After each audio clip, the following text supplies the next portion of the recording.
Terima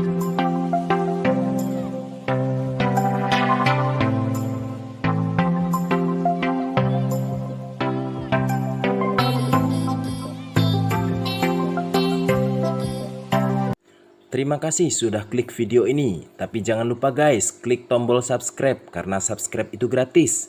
Dengan subscribe kamu support channel ini untuk upload hampir setiap hari. Ingat, subscribe itu gratis, nggak ada ruginya kamu klik tombol subscribe. Selamat menonton.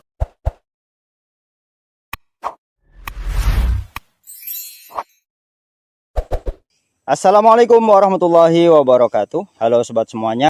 Sobat, pada hari ini saya akan melakukan pemangkasan pada tanaman durian. Di depan saya ini adalah pohon durian jenisnya Musangking. Usia tanam masuk 2 tahun karena penanaman dulu bulan 9 tahun 2020.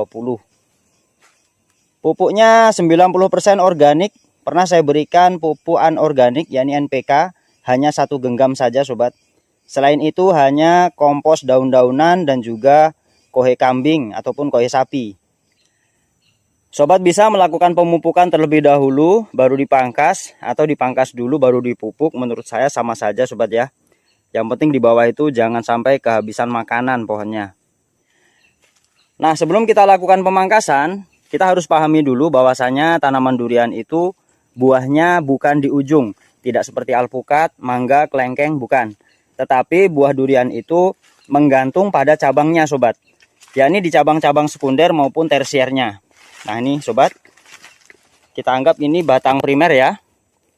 Inilah yang kita sebut dengan sekunder. Walaupun sebagian juga ada yang menyebutnya ini adalah cabang primer. Yaitu masalah istilah sajalah. Yang penting sobat paham bahwasanya ini saya katakan primer, kemudian ini adalah sekunder. Nanti buah durian itu bukan muncul pada batang primernya, bukan pula di ujung-ujung cabangnya, bukan. Tetapi nanti buahnya itu muncul menggantung di sini sobat. Di cabang sekunder ini. Dan juga cabang-cabang tersiernya yang seperti ini. Jadi yang kita butuhkan bukan ujungnya yang banyak, tetapi bagaimana cabang sekunder ini dan tersiernya cepat membesar. Ini ya. Beda dengan alpukat ataupun mangga, kita membutuhkan ujungnya yang banyak karena buahnya di ujung. Kalau ini enggak. Nah, itulah yang harus kita pahami karena nantinya pemangkasan itu berkaitan dengan pembesaran cabang-cabang sekunder dan tersiernya. Kemudian yang kedua yang harus kita perhatikan, model apa yang kita tiru, yang kita adopsi. Apakah model central leader ataukah model open face ya. Kalau central leader itu batang tunggal sobat. Dari bawah ya, dari bawah itu satu ke atas lurus. Itu namanya central leader. Kemudian kalau dari bawah sudah bercabang, misalkan ini enggak ada ya. Ini batang primer ini enggak ada, dipotong, hanya bercabang 2 seperti ini ataupun 3. Itulah yang disebut dengan open face. Nah, yang akan saya contohkan ini adalah model central leader. Tetapi sebenarnya tidak murni central leader sobat. Nanti akan saya ubah menjadi model modified central leader. Jadi batang bawahnya tetap tunggal, tetapi di situ nanti akan saya buat bercabang. Tujuannya apa? Supaya pohonnya tidak terlalu tinggi. Beda ketika sobat menanam ingin pohonnya tinggi sampai 10 meter sampai 20 meter ya silahkan batang tunggalnya dipelihara terus ke atas. Tapi saya ingin pohon ini tidak terlalu tinggi.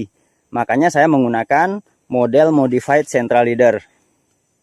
Jadi nanti sobat yang nonton video ini tidak bisa serta-merta diterapkan 100% pada pohon yang sobat miliki.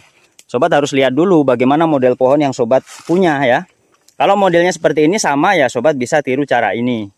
Nah, pada model batang tunggal itu setiap tingkatan biasanya kita pelihara 4 ataupun minimal 2. Seperti ini sobat.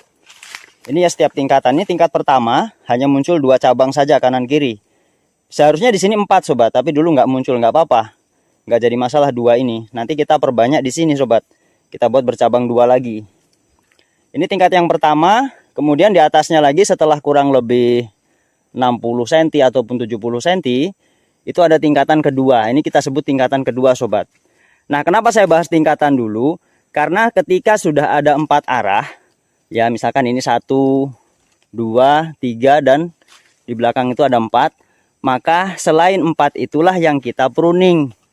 Makanya saya jelaskan terlebih dahulu sobat mengenai model pohonnya dan juga tentang tingkatannya. Karena ini berkaitan dengan apa yang harus kita pangkas. Baik, sekarang saya masuk pada pemangkasan. supaya sobat lebih paham lagi. Yang pertama kita perhatikan batang primer dulu sobat. Tingkat pertama kita lihat harusnya ada 4 arah ya, 4 arah yang berlawanan. Misalkan ini timur, ini arah ke barat, harusnya ada yang ke arah utara ataupun selatan. Nah, selain 4 arah itu maka harus kita buang. Jadi yang pertama kita pangkas adalah cabang-cabang kecil di setiap tingkatan yang keluar dari batang primer ini, yang arahnya itu sudah sama sobat. Misalkan ini sudah ke arah timur ya, ada lagi kecil ke arah timur, nah ini kita buang saja. Ini kita sisakan kurang lebih 1 cm ya dari batang primernya itu.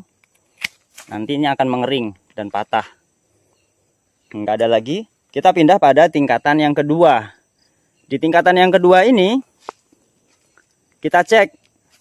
Tadi sudah saya sampaikan, sudah ada 4 arah yang berlawanan. Ini arah timur, utara, ini arah selatan, kemudian yang itu arah ke barat. Maka selain dari 4 arah itu, cabang-cabang kecil lainnya kita buang saja. Tapi sobat harus ingat, pemangkasan pada batang primer ini, pastikan batang primernya sudah kokoh sobat ya. Sudah tegak berdiri seperti ini. Dulu cabang-cabang kecil ini masih saya manfaatkan untuk memperbesar batang primernya. Nah sekarang batang primer sudah besar, cabang sekunder di setiap tingkatan juga sudah ada 4 arah yang besar, maka ini saya buang saja sobat. Buang, buang, buang. Nah ini sudah ada 4 arah, ini yang akan kita pelihara sobat. Yang kedua, masih di batang primer, sobat cek jika ada muncul tunas air seperti ini sobat. Ini yang disebut dengan tunas air. Tunas air itu tunas yang arahnya ke atas seperti ini. Ini kalau dibiarkan biasanya pertumbuhannya sangat cepat, bisa mengalahkan batang utamanya sobat. Maka ini harus segera dibuang tunas air. Oke, itu yang kedua. Kemudian yang ketiga, masih di batang primer, yakni cabang yang terlalu dekat dengan tanah seperti ini sobat. Ini kecil ya, sudah terlanjur kecil, kalah dengan cabang di atasnya yang sudah besar. Yang cabang kecil ini udah nggak dapat sinar sobat. Ini kalaupun dibiarkan nggak akan maksimal pertumbuhannya. Ini panjangnya juga sudah kalah, besarnya juga sudah kalah, dan terlalu dekat dengan tanah. Kalaupun nanti berbuah, buahnya nanti bisa menyentuh tanah, bisa-bisa malah akan menjadi tempat penyakit sobat, akan menjalar dari tanah naik ya. Maka ini lebih bagus kita buang saja. Oke. Jadi cabang pertama ini dari tanah ketinggiannya kurang lebih 80 cm lah, masih sangat pendek. Sepinggang. Sekarang yang keempat, kita pindah pada cabang sekunder. Yang perlu kita buang adalah cabang-cabang kecil seperti ini yang terlalu dekat dengan batang primer sobat. Kenapa harus dibuang? Ini sudah nggak dapat sinar, sudah ketutupan dengan dahan-dahan yang ada di atasnya tuh. Udah nggak dapat sinar, sudah tidak bekerja dengan maksimal. Dan kecil-kecil seperti ini juga nggak akan produktif sobat. Ini lebih bagus kita buang semuanya. Terlalu dekat dengan batang primer. Nah kalau dahan kecil, masih kecil-kecil ya, potong rapat nggak masalah sobat. Tapi kalau besar seperti ini tadi, kita sisakan 1 cm.